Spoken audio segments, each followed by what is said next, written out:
ज़रूरी नहीं कि हर एजुकेटेड इंसान सही फैसला करे। इसके लिए एक कहानी सुनाता हूँ मैं आपको। एक आदमी सड़क किनारे समोसे बेचा करता था। अनपढ़ होने की वजह से वो अखबार नहीं पढ़ता था। ऊंचा सुनने की वजह से वो कभी रेडियो नहीं सुनता था और आंखें कमज़ोर होने की वजह से वो कभी टेलीविज़न नहीं देखा था। इसके बावजूद वो काफ़ी समोसे बेच लेता था। उसकी बिक्री और नफ़े में लगातार बढ़ोतरी होती गई। उसने और ज़्यादा आलू खरीदना शुरू किया। साथ ही पहले वाले चूल्हे से और बढ़िया चूल्हा खरीद लिया। उसका व्यापार लगातार बढ़ता रहा। तभी हाल ही में कॉलेज से बीए किया हुआ उसका बेटा उसकी दुकान पर आ गया, पिता का हाथ बटाने के लिए। उसके बाद एक अजीबोगरीब घटना घटी। बेटे ने उस आदमी से पूछा, पिताजी, क्या आपको मालूम है कि हम लोग एक बड़ी मंदी का शिकार बनने वाले हैं? पिता ने जवाब दिया, नहीं, लेकिन मुझे उसके बारे में बताओ।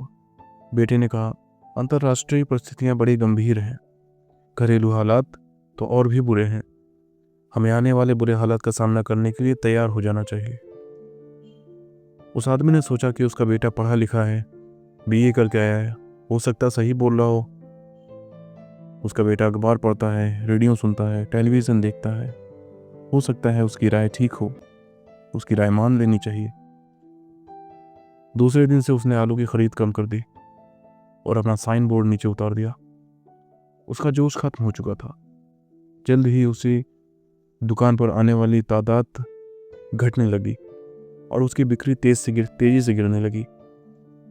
पिता ने अपने बेटे से कहा, तुम सही कह रहे थे, हम लोग मंदी के दौर से गुजर रहे हैं।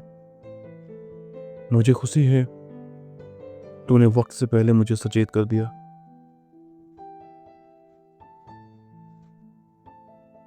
इससे हमें बहुत कुछ सीखने को मिलता है। पहला, हम अपनी सोच के मुताबिक खुद को आत्मसंतुष्ट करने वाली भविष्यवाणियां कर देते हैं। दूसरा, जरूरी नहीं कि हर पढ़ा लिखा इंसान सही फैसले कर सके, वो कुछ गलत भी कर सकते हैं। तीसरा, एक इंसान ज्यादा बुद्धिमान होने के बावजूद गलत फैसला कर सकता है। चौथा, इसीलिए अपने सलाहकार सावधानी से चुनिए, लेकिन अमल अपने ही फैसले पर करिए।